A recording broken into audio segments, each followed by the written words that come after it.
Class, welcome back on my channel.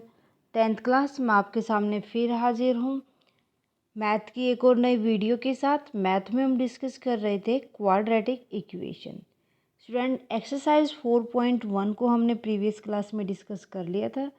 Hope आपने वो video देख ली होगी। अगर आपने अभी तक वो वीडियोज़ नहीं देखी हैं तो फटाफट से प्लेलिस्ट में जाएं और देख लें। आज की क्लास में हम स्टार्ट करने जा रहे हैं एक्सरसाइज 4.2 इंट्रोडक्शन। सो आज की हमारी क्लास रहेगी ओनली ऑन इंट्रोडक्शन। कंसेप्ट को समझेंगे, फैक्टराइजेशन मेथड क्या होता है, कि जब हमें किसी भी क्वाड्रेटिक इक्वेशंस को सोल्व करना है बाय फैक्टराइजेशन मेथड तो हम किस तरीके से सोल्व करेंगे, ये सब आज की क्लास में हम डिस्कस करेंगे। So let's start with meaning of factorization method. सबसे पहले हम फैक्टराइजेशन मेथड के मीनिंग की बात करें तो फैक्टराइजेशन मेथड में हमें फैक्टर बनाने होते हैं। देखो, हम कभी भी जो हमारे पास क्वाड्रेटिक इक्वेशन है ए एक्स स्क्वेयर प्लस में बी एक्स प्लस में सी इज इक्वल टू 0। सो याद रखना, ना तो सी जो कांस्टेंट टर्म होते हैं उसके फैक्टर होंगे, ना ए जो हमारे पास कोफिशिएंट ऑफ एक्स स्क्वेयर होता है इसके फैक्टर होंगे। हमें फैक्टर करने किसके होते हैं, जो मिडिल टर्म होती है बी एक्स के। ठीक है। So method to solve the quadratic equations. So quadratic equation को सोल्व करने के 3 मेथड होते हैं। फर्स्ट आज की क्लास में हम डिस्कस करने वाले हैं factorization method. In this method we factorize the equation into 2 linear factor and equate each factor to 0 to find the root of the given equation. कि जो हमारे फैक्टराइजेशन मेथड का मतलब क्या होता है कि जो हमारे पास एक क्वाड्रेटिक इक्वेशन है उसको हम फैक्टराइज कर लेते हैं, 2 लीनियर फैक्टर बना लेते हैं उसके, फिर हम उसको ना इक्वल टू 0 पुट कर देते हैं, वहाँ से हमारे पास एक्स की वैल्यू आ जाती है। ठीक है। स्टेप कैसे फॉलो करते हैं वो देखो, फिर हम एक एग्जाम्पल के साथ अच्छे से समझेंगे ताकि आपको अच्छे से क्लियर हो जाए कि एक्सरसाइज के अंदर हमें किस तरीके से क्वेश्चंस को सोल्व करना है।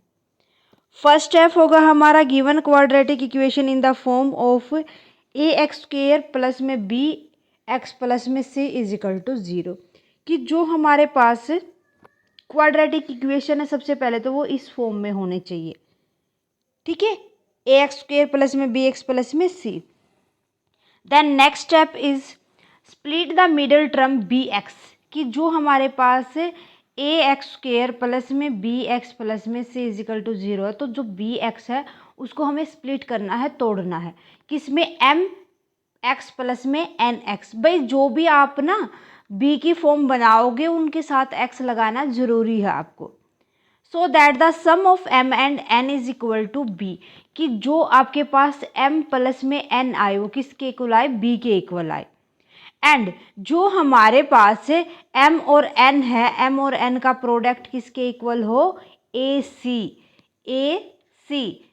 अगर आपके पास a coefficient of x square जो है वो अगर 1 है तो उस कंडीशन में हमारे पास ओनली c के इक्वल आना चाहिए। ठीक है। सो हमारे पास जो b की वैल्यू आनी चाहिए, किस में आनी चाहिए, वो a c के अंदर। ठीक है। सो आप देखोगे ए और सी की हमें मल्टीप्लाई कर ली चाहिए, फिर उतना प्रोडक्ट निकालना चाहिए ना। Okay, product of M and N is equal to A C. Then उसके बाद स्टेप सी थर्ड हमें फॉलो करना है। By factorization we get the 2 linear factor.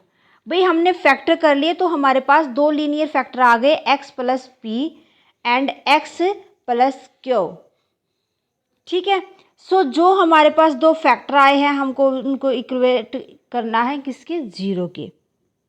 Then उसके बाद हमें x प्लस में p इज इक्वल टू 0 कर देंगे तो x is equal to p आ जाएगा, माइनस p।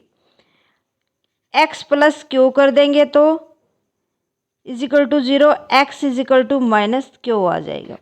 इस तरीके से हमारे पास x की 2 वैल्यू आ जाएंगी और हमें पता कर लेना है कि जो वैल्यू ऑफ x होगी वो क्या होंगे, फैक्टर टू 0 होंगे।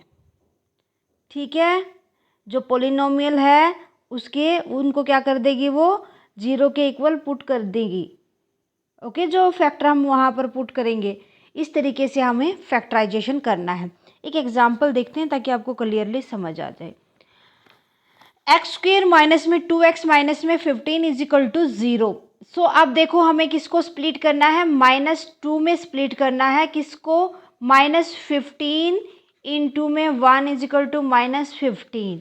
दैट मीन हमारे पास 2 नंबर का प्रोडक्ट कितना आना चाहिए, -15, और उनका सम ऑफ कितना आना चाहिए, -2।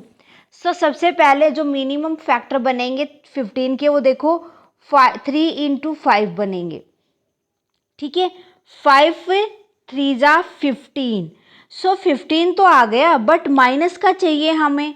अब जो माइनस का साइन लेंगे हम अकॉर्डिंग टू -2 देख के लेंगे कि -2, भाई -2 इनका सम ऑफ कब आ सकता है, जब हमारे पास 5 माइनस का हो। 5 में से 3 गए माइनस के 2, क्योंकि माइनस का ज़्यादा है ना, क्लियर है। तो इस तरीके से हम क्या करेंगे, अब 3 इंटू में -5 हमारे पास 2 फैक्टर आ जाएंगे। रख दो इन दोनों को, ओके। सो 3 प्लस का है ना x माइनस का 5x minus 15 is equal to 0। अब यहाँ से हम कुछ कॉमन ले लेंगे, x कॉमन आ जाएगा, बचेगा कितना हमारे पास, x प्लस में 3। यहाँ से हमें देखना है कि यहाँ जो ऐसा कॉमन लेना है कि x प्लस 3 बचे, तो ऐसा तो माइनस का 5 कॉमन ले लो, x माइनस बाहर आ जाएगा, माइनस माइनस प्लस हो जाएगा, और 5 3 जा 15 इज इक्वल टू 0। ये वाले जो ब्रैकेट वाले फ्रैक्शन होते हैं ना, यहाँ पर फैक्टर होते हैं, वो इक्वल होने चाहिए। एक फैक्टर हमारे पास बन गया x माइनस में 5, एक फैक्टर बन गया x प्लस में 3 इज इक्वल टू 0।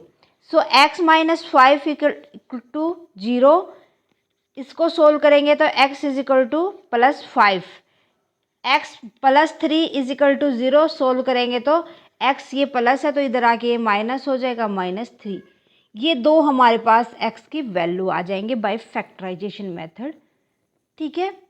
तो पूरी एक्सरसाइज के अंदर हमें इस तरीके से क्वेश्चंस को सोल्व करना है। आ गया समझ? बस इतना ही था इस एक्सरसाइज के कंसेप्ट में। होप आपको अच्छे समझ आ गया होगा। नेक्स्ट क्लास के अंदर हम 4.2 के क्वेश्चंस को सोल्व कर लेंगे। आज की क्लास में कहीं भी कोई भी डाउट रहता है तो स्टूडेंट प्लीज़ मुझे कमेंट सेक्शन में लिख दे, और किसी भी चैप्टर के अंदर कोई भी डाउट आता है तो उसके लिए साथ के साथ मुझे कमेंट करके बता दिया करो, ताकि मैं उसके लिए जितना जल्दी पॉसिबल हो आपको सॉल्यूशन दे सकूं। आज की क्लास कैसी लगी मुझे कमेंट करके बताएं। अच्छी लगे तो प्लीज़ लाइक और अदर स्टूडेंट के साथ ज़्यादा से ज़्यादा शेयर करें। अगर आप साया मैथ क्लासेस पर नए हैं तो फटाफट से साया मैथ क्लासेस को सब्सक्राइब कर लें, बेल आइकन को दबा लें ताकि आने वाली क्लास की नोटिफिकेशन आपको मिल सके। Thank you very much student, bye bye and take care. मिलते हैं नेक्स्ट क्लास में।